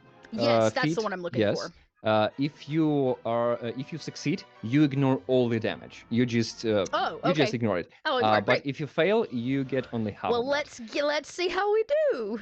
All right, I'll roll. It will be 5th level, so I will roll actually 10d6. Oof. And this is And, the guy who I'm riding on, or this is somebody else? No, this is that Baylor Baylor creature gotcha. thing firing the fireball from the distance. From the distance. Gotcha. Thank you. Yeah. So the total damage is 25. The DC on that is 20. So. And I need to make a dex save. Yeah, you need to make a dex save. Okay, everybody, hold your breath. I rolled a 28. That's absolutely amazing, and you make it. So you ignore that. I will narrate it as you not just staying there and ignoring all the damage, but you see this little small dot of fire, red dot of fire, coming onto you, and it shines brighter and brighter and brighter, and it's menacing. It just doesn't go away, and you understand that something bad is coming. So you, in the last split of second, you jump off the battlements, and you jump onto the ground below you, beside your friends there, and you can hear, not see, a huge explosion bursting behind you, and you feel with your fur, your fur a little bit curling. From the heat, and you can feel this heat on your back, and you're very happy you dodged that. Hot! As I jump. Absolutely. You human little thing, I'll eat you. And he starts to running towards you. And you see this horde of orcs, hearing that their master is coming to challenge you all in combat. They are really scared to be nearby him, so everyone runs away from Ulgar except big guys like this Gristo tanking ramming thing, and Tanaruk that is fighting Alexis right now. Nay, you see all of that. You can see the explosion. You can see the ballista is shredded into pieces, and burning bits of this ballista are flying downwards. You can see not only Balor has magical abilities. You can see various shamans and war priests are among the enemies, and they use their enchantments and spells that go off into the city, and different spells.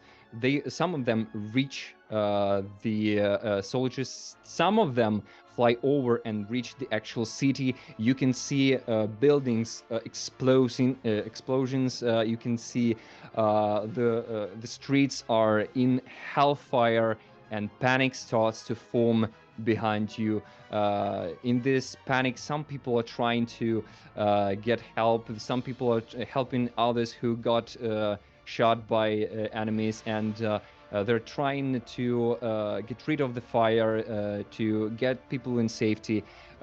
Many of them are gathering supplies for the soldiers and some ammunitions, and some of them are running towards the gatehouse, hearing the crackling sound of first gate just crashed, and the second is being bombarded with this heavy hits from the Garista, and they are, come on, let's push, another push, man, and they just pushing with all they have into this second gates, not giving enemies any chance to breach.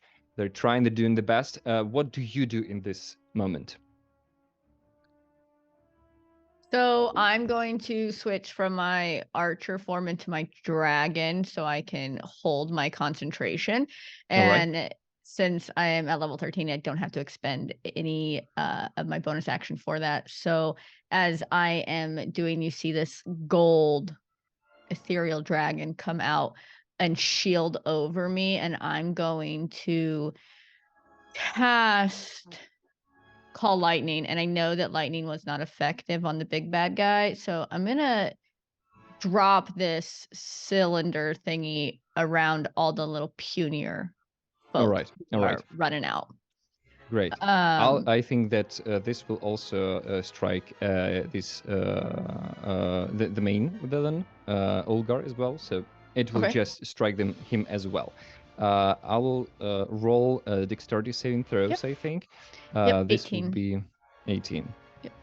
So 4 of them for little ones. I think just 1 passes, and for the big guy, well, he does not pass that one. Okay. So what's the damage of that? Great, here it comes.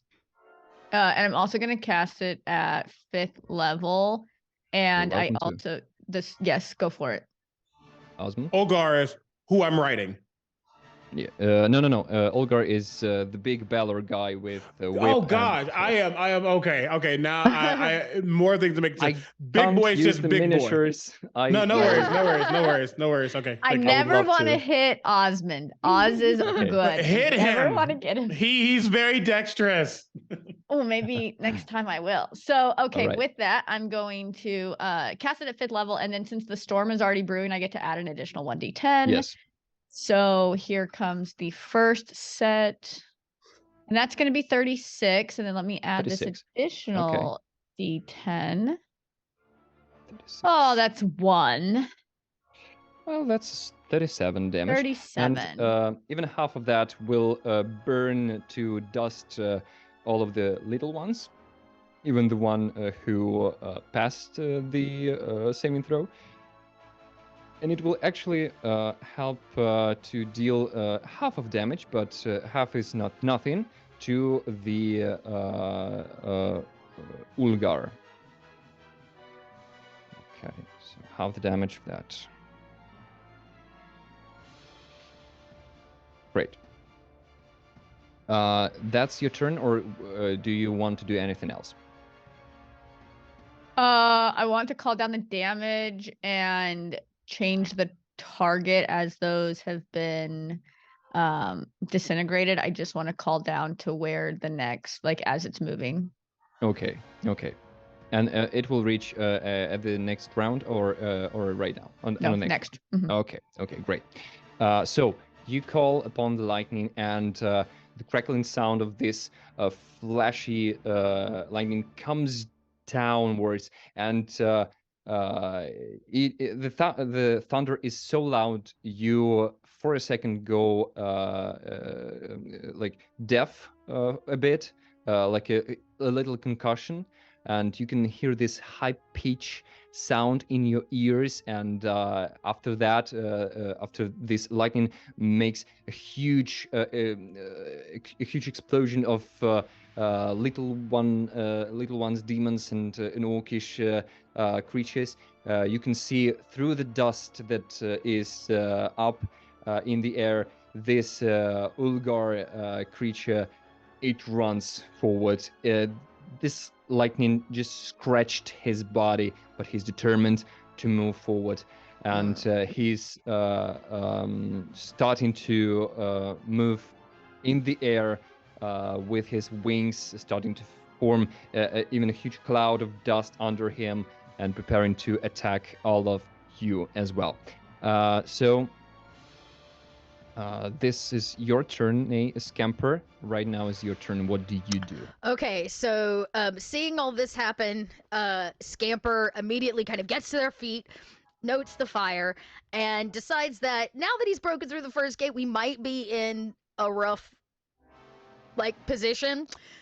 So you see Scamper grab the cloak that she wears, And she says, "The time is now. I bring the wrath of the squirrels. Squirrels of the forest, show them what you're made of." and she opens up her cloak, and from the darkness of the cloak pours out a legion of rabid squirrels. This is her special Okay. magical item. Basically, they act like a swarm of poisonous snakes. basic stat blocks, so if you need them, but this swarm of squirrels pour out and just begin attacking everything. They do act on their own initiative round, so I'm just going to quick give you a roll for that. I'll say ease. for just for the sake of it, they will act Go in right order after me. initiative. Great. And This will that's be it just takes my easier whole for us. action to do that. Okay. So I will Okay. use my my disengage. I Bon- think as I'm a gonna bonus choose action. hide. With all the squirrels coming out, I like dive so that it can't see me Okay. when it goes to attack me. So okay. I'll dive for hide, but these ravenous squirrels kind of pour out this whole legion of them, and they begin attacking the big guy who broke through. All right. All right. So they will make a weapon attack with I guess their teeth, their little squirrel Yeah. teeth. They get a 24. Well, that hits. Okay. Definitely. They don't do a whole lot of damage, but there's 1d6, there's 2d6. So they did 10 points of damage as they begin just squirrel biting him to death, causing right, mass chaos. Osmond, you can hear this squeaking sound of thousands and thousands of squirrels just pouring into this realm, and you can see the wave of this reddish orange wave of squirrels just overwhelms you and the creature you are on, and they are biting with their little small mouths as strongly as they can, given these bites and after bite after bite after bite. It's not much, but every single bite counts. At least they are magical, so they'll just, it's a magical item. And I yelled at Osmond, They're there to help you! All teeth all the time! I don't know how he feels. Oh, God. Ozzy, you can see one squirrel, like a squirrel captain with one eye scratched and scarred. He runs on top of this Garisto creature and gives you a thumb up in the air. And My starts turn? to fight. Oh, I love that. Yes, Oh, God. and That is your turn. Oh, that's actually hilarious. Oh gosh, just a bunch of squirrels. So just in case, I'm gonna make this easy on you. All right. What are your if I haven't rolled yet, but if I roll a crit, what are your rules? This is double anything you want, actually. You can double the dice or you can double the amount of dice. It's up to you. Okay, noted.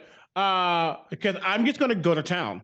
I see this individual and I go, and this thing has broken through one. I go, yeah, you're not getting farther than this.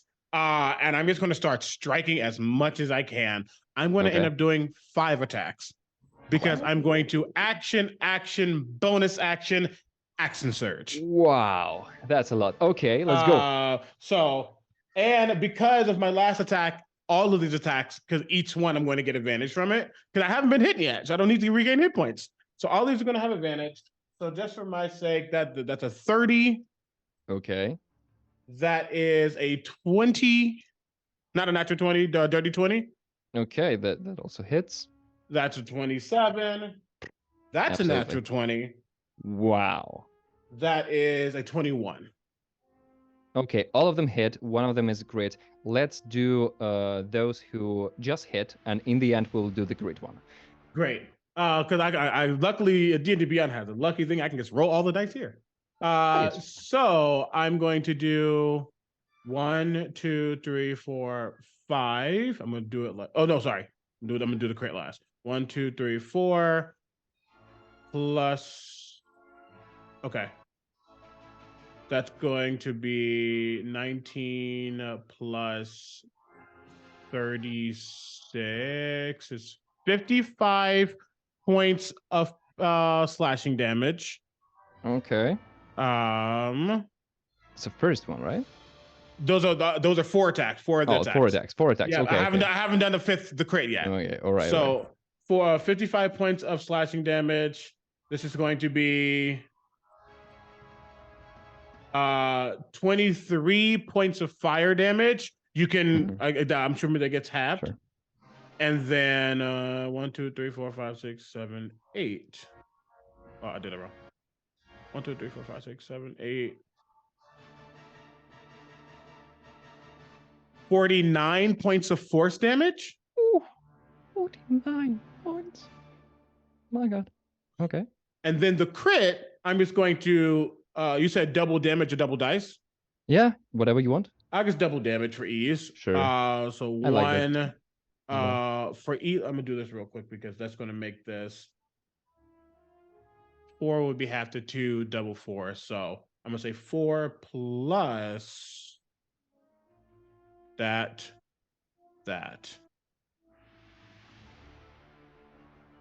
Okay. 4,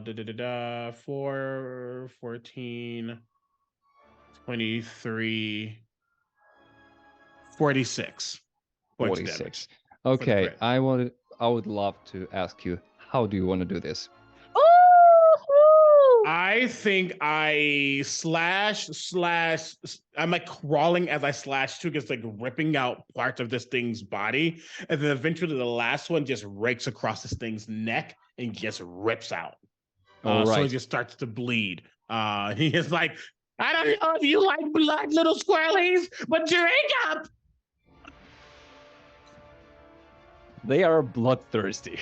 Yes, they are a rabid squirrel, legion of rabid squirrels. So I imagine they're just like dancing in the raining of all of this blood.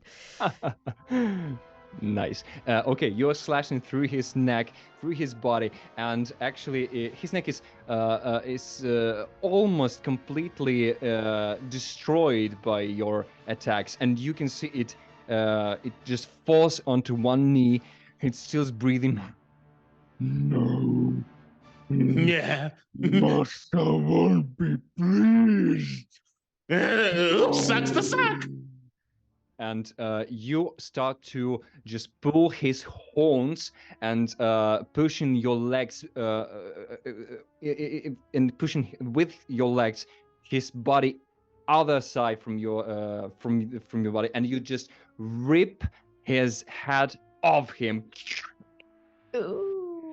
A huge burst of fire, just like you saw with Fireball, that is not very damaging, but you can feel the heat emanates from the body, and there is not much blood there, but the whole body is dissipates into this dust that is almost completely gone in just few seconds after that. So the demon is vanquished from this world. The Garisto is done. But all of a sudden you hear a huge growl as Ulgar is starting to approach Alexis, who is still fighting Tanuruk. So Alexis, you can see Tanuruk is still gives you some fight, still has something in him, but also you can see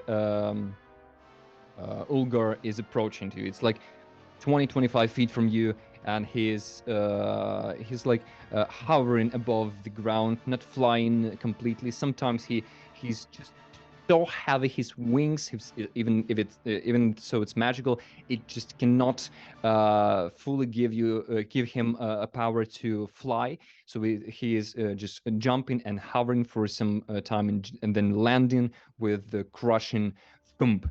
And he's approaching, and Tanuruk is fighting with you. You clash your great sword against his club, and the radiant glow of your Holy Avenger, with crackling sound of lightning from the blessing of your god Hildur, is going up against the bursting of hellish demonic fire from the club of this creature, and it's one of the most epic things anyone ever seen in this world. So what do you do? Just really quickly, I want to say that because the guy died, I would say that Osmond has scampered next to Alexis to just give him back up. That's me. Great, got it. So as this is all going on, Alexis is still keeping an eye on everything, and he has a look of satisfaction in his eyes as he sees his companions holding their own, and Osmond and Scamper, the help a scamper, taking out the demon that crashed through the gate. And he just looks at the Tanarask and says, "It's your turn." And I'm going to do Divine Smite and attack. All right. So Did it. attack roll is only a 19. Okay, 19 will actually hit. Ah, nice. Now the fun part. So damage. Gonna take me a minute here. 12, 13, 24, 25. So that's right. Does it matter to you if it's slashing or radiant damage? Do you want me to separate it? No, actually, here it's not important. Okay, so that's 31 points of damage, Okay, and that's the first attack. that's amazing. Second attack, and to get this over with fast, can I do both attacks as a divine smite? Absolutely, you can. Okay. So second attack, hit 22. All right, 22 hits. Absolutely. 5, 6. Only 29 points of damage that time. 29. Okay. How do you want to do this? The Tanaruk is done. So he just, even though he's a little on the stiff side, he's not as dexterous as his worthy companions, but he has a grace on the battlefield with the sword, and he's just slicing this thing up. And he comes around, he does a full spin and slices the head right off in a way that he sends the head flying and tumbling into the orcs that are anywhere nearby. All right. You can see actually with his last swipe, he not just only cures any headache this Tanaruk will ever have. He also you also see that at the light from the blade is like a laser point or a beam of radiance and holiness. It continues on from the blade into the enemy's lines, and you can see the light itself burning small little creatures and orcish demonic forces away. Like 20 or 40 other monsters are destroyed, dissipated by this powerful divine smite, and Tanaruk is no more. You can see now the Ulgar actually standing before you after the body of Tanaruk falls. You can see this towering, hulky body of half demon, half orc, half some monster creature with scales on some parts of his body, with the protrusions and all of that. And he looks down at you. Now, we meet at last. Let me give you a taste of my cure now. And do you have any more attacks left? No, I think that's all I get. All right, so he will attack you instead. He will make 2 attacks, one with his longsword and one with his whip. So the first one, the As he longsword. Okay. As he attempts, I'm going to just close my claws, and they're going to dig into my hand, and I'm going to amplify my blood curse of the eyeless. As soon as a creature within 30 feet of me makes an attack, I can use my reaction to roll 1d8 and subtract the result from the creature's attack roll. Amplifying it means I can do it on each attack. All right, gotcha. So the first attack is actually a 19, but minus 8, minus D8. Minus 3 from that. Minus 3, but it still doesn't do anything to you. Okay, and the second one is a natural 20 with the whip. This will be really quick. 2d6 of this, and I'm going to use my Cosmic Omen on to protect Alexis, and I'm going to take away 4 points from that roll. All right. From the roll or from the Just the attack roll. Just the attack roll. All right. So minus 3 from Osmond, if I'm correct, and minus you say 4. It's 4. Mm-hmm. It's 4. Okay, so it's minus 7. So 34 minus 7 is 20 something, 27. Does the 27 still hit you, Alexis? Yes, 21. Unfortunately, but you were close. Okay. Thanks anyway. So you suffer 32 points of damage, and I will like you to make a strength saving throw for me, really quick.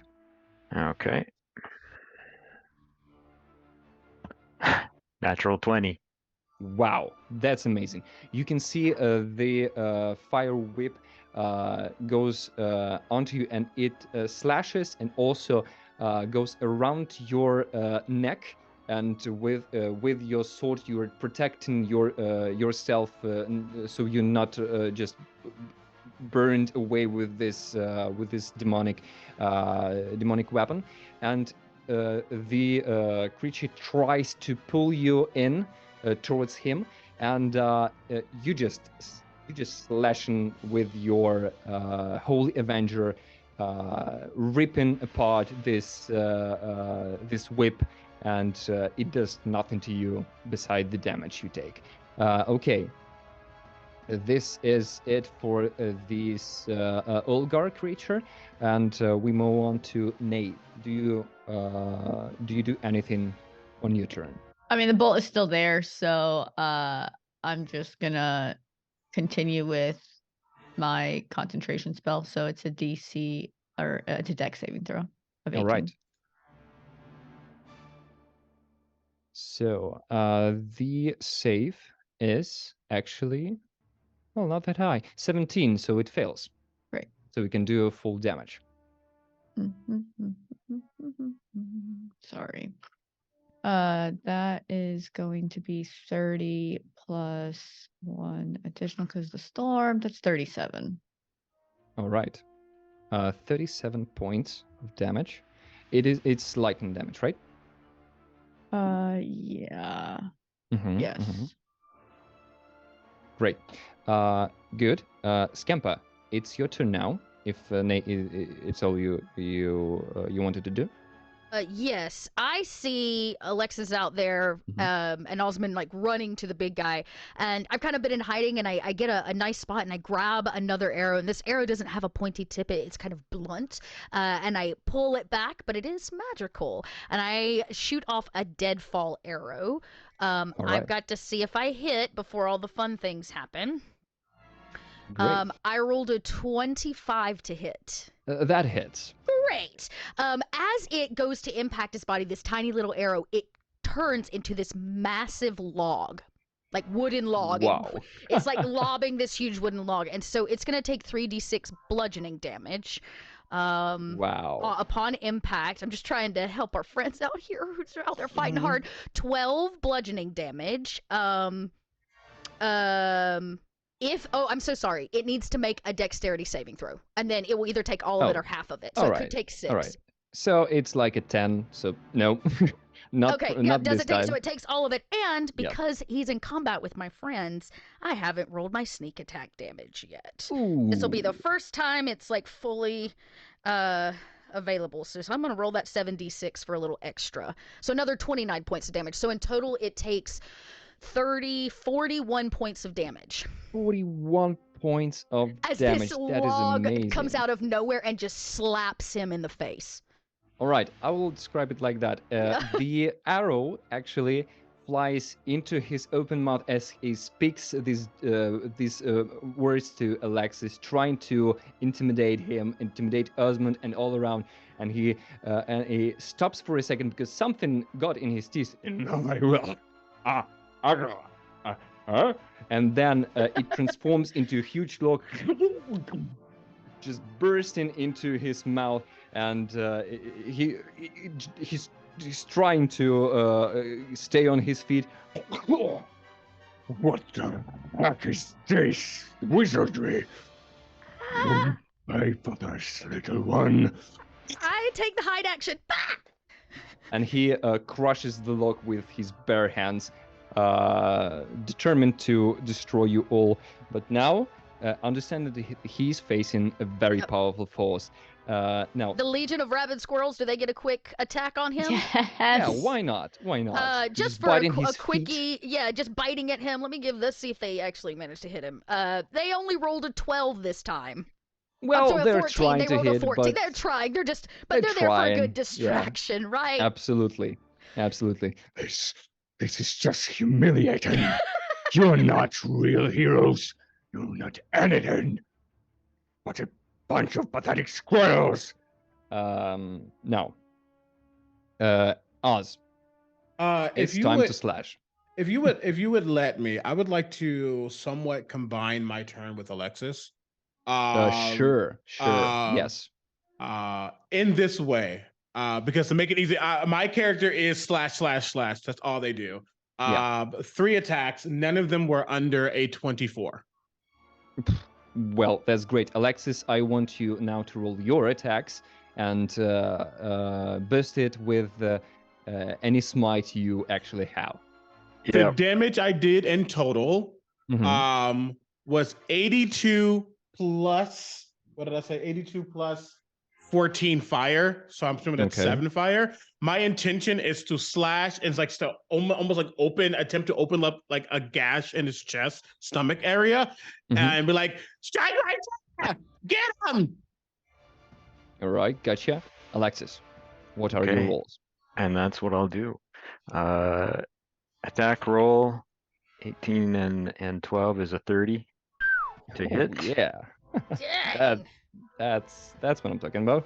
And I'm burning a 3rd level spell slot for the Divine Smite to get maximum d8s on the damage. And I actually forgot a d8 and 7 last time, so we'll see. And how to much be it is. absolutely sure, I'm going to use my last blood maledict. I'm going to take some damage. I just want you to know the only damage I've taken is to myself. I'm using That's my a little blood curse. lesson for our viewers, right?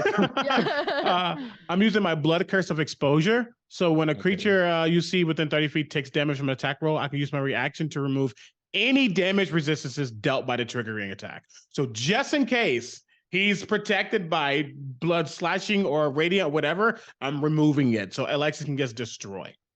Okay, Alexis. Dang. Okay, first hit was 42 points of damage. Okay. Wow. And here comes the big stab right in the middle where Osmond is opening him up. And I roll a natural 1. Okay. Oh, Things happen. dang. Now, No! here's where we ask who's ever watching, if you make a donation for a reroll, maybe we can convince Ivan Hey. This will reroll. be the great time to This is when we remind need one. myself that we've actually had these stretch goals, and we've hit the first one stretch goal, which gives any of you of your choosing one reroll. So we've hit the camp that's on our awesome. donations. Perfect. So- Thank you. Awesome. Nice. I just forgot about this to mention this Well, in the perfect beginning. timing. But now it's just the perfect time, and I'm just okay, go for it. You Yeah, have Awesome. reroll it. Anyways, get those donations in anyways. Okay, here we go. And that's a 23, dirty 23. That hits. Ooh. That hits. Okay, so it's another Divine Smite, maximum damage. Let's see what we got. 14, 15, 16, 19, 27, 29, 31, 36, 43, 45, 51 points of damage. Okay, 51 points of damage. Now, I will ask not just Alexis, I will ask all of you all together. How do you want to do this? I've done my part. I opened him up for Alexis. I'm just like ripping him open. He's Yes. You like, ripping "You his got it!" rib cage. Huge flames are going off of him through your body, and you can feel like you're like remember this old clip of Grommash the Hellscream destroying the Monorod, and the flames of demons are just burning his body. The same thing is happening right now to you. You're going through this pain, holding his ribcage opened, even though demonic flames are swirling around and burning your body, and your friends have any opportunity they want to help to destroy this creature once and for all.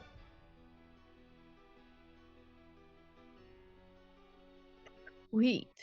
Yeah, I think the squirrels just have Anyone- their way, and Scamper watches gloriously from the side. Okay. And Okay. Alexis is just going to plunge that sword right through that opening. It's going to burst out his back, and he's going to look Ulgar in the eyes through his demon helmet and just say, "Go back to your evil lord and tell him how you failed and how you will always fail." Yes. This is not how it ends. This is not happening. It kind of is. Not, not to the squirrels. No. No. And he is just crushed by the fact that he's slain not only by the heroes of the realm, but the little squirrels as well that did some part in this battle. You can see that your attacks combined, your forces combined, destroyed his material battle. He was overwhelmed with confidence. He was overconfident that he can just slash through anything. But now he faced you folks, and combining your forces, you actually defeated one of the biggest foes, one of the biggest enemies of the realm, stopping this horde.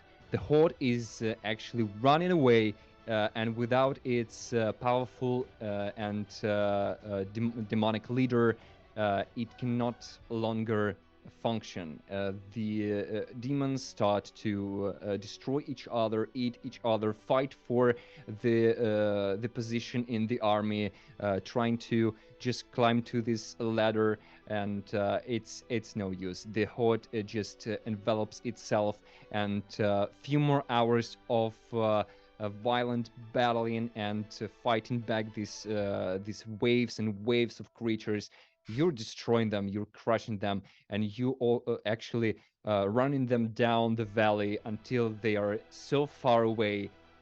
Their presence is not even eminent, and it has no way to hurt anyone anymore. So there you go, folks. You saved, you protected our stronghold. You destroyed some demons. You destroyed enemies of the realm. You actually secured the southern realms and kingdoms, and this battle will go to the history of the land. This battle will be remembered, and the legend will be spoken about it. And thanks to all of our viewers that they are here today to support us, to support this festival. I am grateful for every donation you made and every share of this. The festival will continue on, and the Discord channel will continue on living. You can also donate not only today but tomorrow and later. We accept donations all the time. It's like it's a full-time job for some of us. So yeah, help our volunteers, so our volunteers will help to save lives, more lives in this real world war. And I would like to thank all of my players here. They are just the most amazing people I've met. This is a great honor to meet them, to play with them, to be silly about it, and well, that's epic. That's epic. That's everything and all I could dream of, and even more. Thank you very much for being with us. Thank you. This was a lot Thank of Thank you. you. Thanks very much, Ivan. Thanks everybody. That Yeah. was that was Thanks, great fun. everybody. And I'm not saying goodbye. I'm not saying farewell. I can say only that I will see you in the future.